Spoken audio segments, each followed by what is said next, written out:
这是考古专家最痛恨的盗墓贼。这狗东西，你把人这墙面给人凿坏了，你把这么好的壁画都给破坏一大半。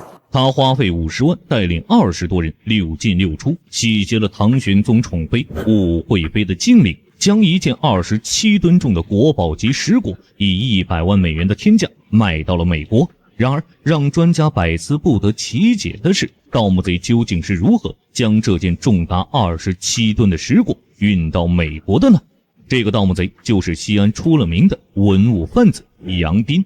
据说杨斌盗墓时非常的细心，对文物断代一断一个准，从他手里挖出来的宝贝总是能卖出好价钱，甚至在他巅峰的时候还打通了海外市场。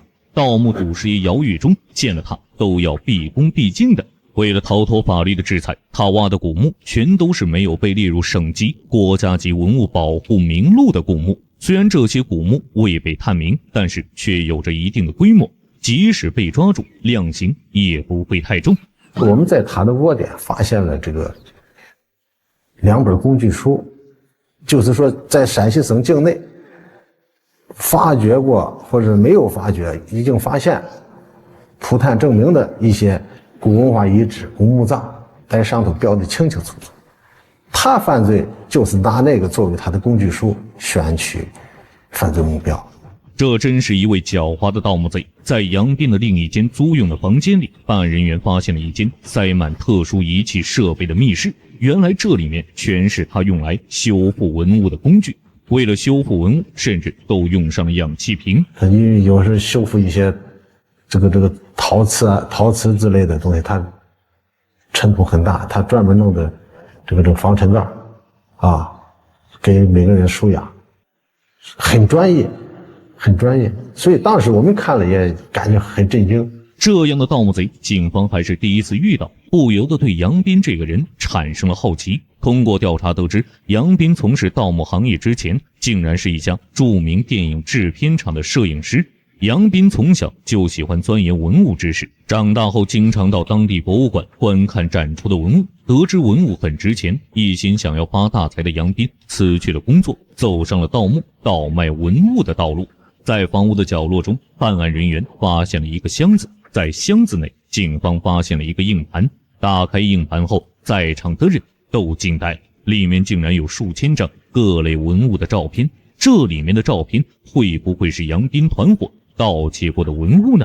突然，一张特殊的照片引起了警方的警觉。这是一个体量巨大、精美的石房子。这种石房子又称石椁，是专门用来存放木质棺椁的，可以起到延缓木材腐败的作用，是中国古代皇家的高级葬具。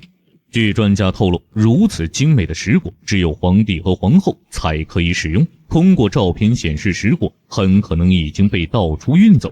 这件拥有彩绘和线刻的精美石椁去了哪里？专家组希望能够通过抓捕杨斌，追回被盗石椁。经过5个月的追踪抓捕，警方终于找到了杨斌藏匿的窝点。经过严密的布控，杨斌被抓获。正当所有人都以为石椁可以被找到的时候，杨斌却对石椁的下落闭口不提。如果被盗石椁的线索就此中断，对杨斌的起诉和量刑将是另外一种标准。眼下警方要想对杨斌量刑，首先杨斌要承认自己盗走了石椁，其次警方通过专家鉴宝确认这件石椁的价值，或者从被盗古墓中寻找证明墓主人身份的文物。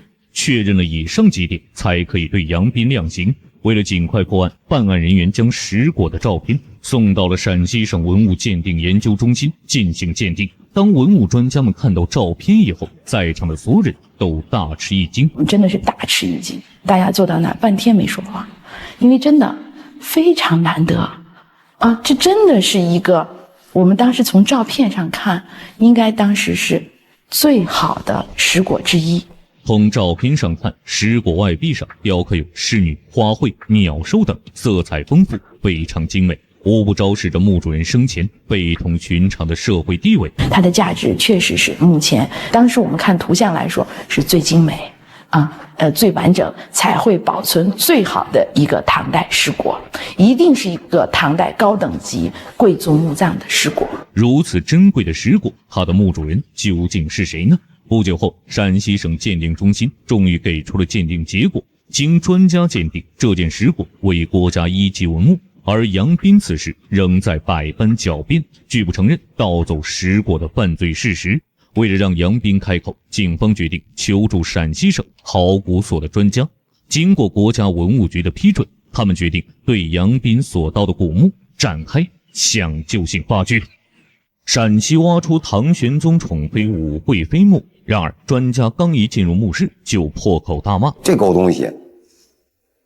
你把人这墙面给人凿坏了，你把这么好的壁画都给破坏一大半。专家骂的不是别人，正是盗挖武惠妃陵墓的始作俑者杨斌。别的盗墓贼挖到宝贝见好就收，而他拿不走的就直接毁坏。这些没有眼睛没有头的壁画，就是被这个家伙亲手毁坏的。这个盗墓贼下去以后，把所有壁画的那个侍女的眼睛全部给你挖掉。他们下去就想说这墓室里的侍女能看见他们，所以他们就把迷信的就把那个侍女的眼睛全部挖掉。杨斌带领他的盗墓团伙将武惠妃陵墓洗劫一空以后，又将一件27吨重的国宝级尸椁以100万美元的天价卖到了美国。杨斌被捕后拒不交代武惠妃尸椁被倒卖到了哪里。为了让杨斌认罪，警方只好联系了陕西省考古所的专家，对杨斌所盗挖的古墓展开发掘。2005年，考古队来到了陕西省西安市长安区大赵乡庞刘村，当地的村民为民警讲述了当晚看到的情景。我一家伙把这窗子玻璃都真大，到街上来看，到中间看是多大个洞，是盗墓机。经过考古队员的勘察，这座荒冢竟然是一座历经了1000年沧桑的盛唐时期的大墓。为了可以得到墓中残余的文物，考古队立即对这一区域展开了抢救性发掘。通过钻探，墓道总长50米，总共7个天井。根据以往发掘的唐代高等级墓葬，只有帝后才可以享有7个天井。墓主人究竟是谁呢？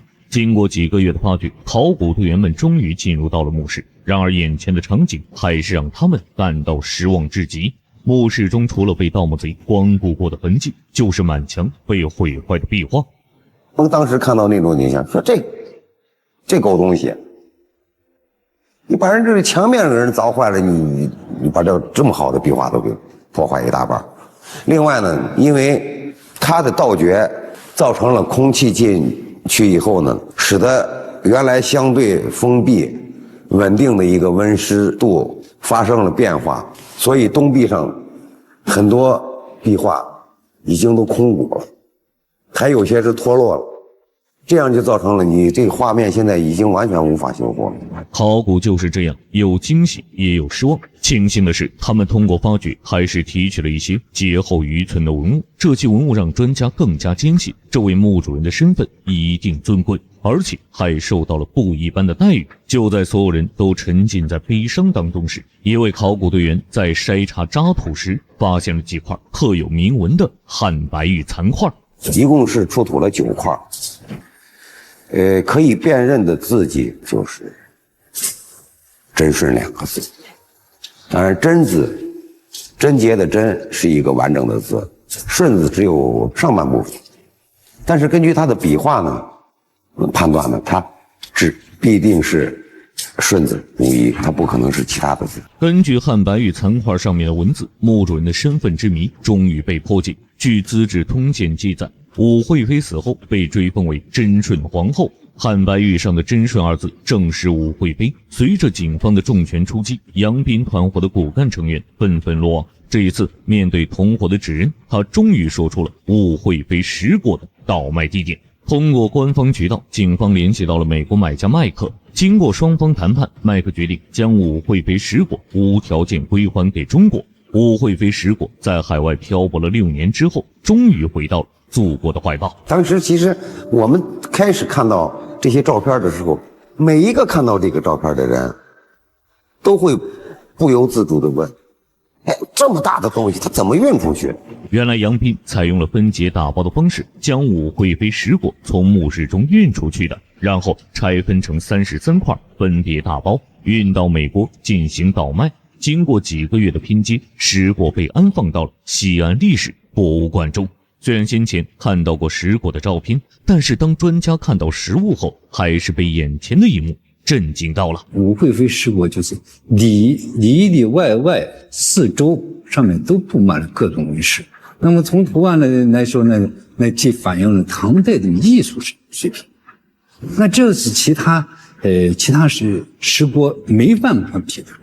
至此，武惠妃石果被盗案终于水落石出，而武惠妃墓盗墓案的主犯杨斌也难逃法律的制裁，最后在2007年被判处了死刑。这件当时轰动全国的盗墓案，最后也被改编成了一部电视剧。你们知道是哪部剧吗？欢迎留言讨论。好了，本期视频到这里就结束了，咱们下期视频不见不散。